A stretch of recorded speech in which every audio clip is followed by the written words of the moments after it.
एक दिन एक हिरण रास्ता भटक कर जंगल में इधर उधर दौड़ने लगा। वह समझ नहीं पा रहा था कि क्या करे। फिर उसे एक बड़ा हिरण मिला और वह उससे बात करने लगा। बड़ा हिरण उसे बोला कि तुम सावधान रहना, क्योंकि इस जंगल में बहुत से खतरनाक जानवर रहते हैं। इतना कहकर बड़ा हिरण वहाँ से चला गया। फिर वह हिरण दौड़ता रहा और अचानक वह एक सो रहे शेर के पैर पर पैर रख देता है। शेर की नींद खुल जाती है और वह हिरण का पीछा करना शुरू कर देता है। फिर वह शेर उस हिरण को पकड़ लेता है और उसे खा जाता है। जब शेर ने उस हिरण को खा लिया, तब पास में ही एक छोटे हिरण का बच्चा यह दृश्य देख लेता है। वह बहुत डर जाता है और दौड़कर उनकी गुफा की तरफ भाग जाता है। फिर वह छोटा हिरण जंगल के सभी जानवरों को गुफा के सामने बुलाता है और उन्हें सतर्क करता है और कहता है कि जंगल में एक शैतान शेर ने एक हिरण को खा लिया है। फिर शेर बहुत जोर से दहाड़ता है और जंगल में घूमते हुए कहता है, क्या जंगल में अब कोई जानवर नहीं बचा? यह बात फिर से वह छोटे हिरण का बच्चा सुन लेता है और डर के मारे फिर से गुफा की तरफ दौड़ जाता है। वह सारे जानवरों को एक जगह इकट्ठा करता है और कहता है,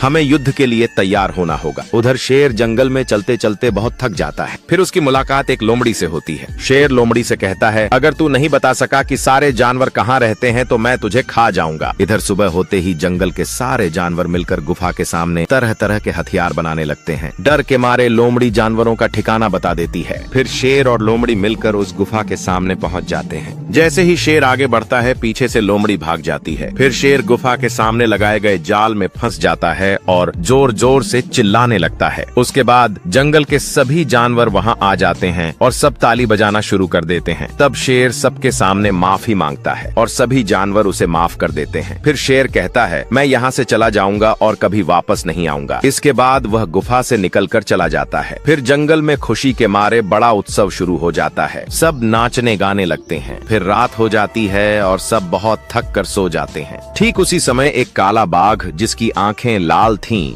उस जंगल में आता है और गुफा के सामने पहुंच जाता है। फिर वह गुफा के सामने पहरा दे रही गिलहरी को डराता है। गिलहरी डर के मारे गुफा के अंदर भाग जाती है और सभी जानवरों को जगा देती है। वह सबको कहती है, हमें फिर से युद्ध के लिए तैयार होना होगा। फिर जब सुबह होती है, तब सारे बंदर मिलकर जंगल में एक बड़ा जाल बनाते हैं। सारे जानवर और पक्षी युद्ध के लिए तैयार हो जाते हैं। उधर सारे हाथी मिलकर एक गड्ढा खोदते हैं और इधर कई पेड़ लगाए जाते हैं, जिनकी खुशबू से बाघ थक जाएगा। कुछ देर बाद बाघ गुफा के सामने पहुँचता है और दहाड़ते हुए आगे बढ़ता है। तभी वह उस जाल में फंस जाता है और सारे जानवर यह देखकर फिर से ताली बजाने लगते हैं। बाघ डरकर भागने लगता है। फिर वह हिरण के पास जाकर माफी मांगता है और शेर की तरह वह भी जंगल छोड़कर चला जाता है। फिर जंगल के सभी जानवर मिलकर यह फैसला करते हैं कि हिरण को अपना राजा बनाया जाए। हाथी अपने हाथों से हिरण को एक मुकुट पहनाता है और सब तालियां बजाने लगते हैं। फिर हिरण उस जंगल का राजा बन जाता है और सभी को उपदेश देता है। सभी जानवर ध्यान से उसका उपदेश सुनते हैं और इसी के साथ कहानी खत्म हो जाती है। अगर आपको यह कहानी पसंद आई हो तो लाइक, सब्सक्राइब और कमेंट जरूर करें। और वीडियो का कौन सा हिस्सा आपको सबसे अच्छा लगा वह कमेंट में जरूर बताएं। ऐसी और वीडियो देखने के लिए कमेंट में जरूर बताएं। धन्यवाद।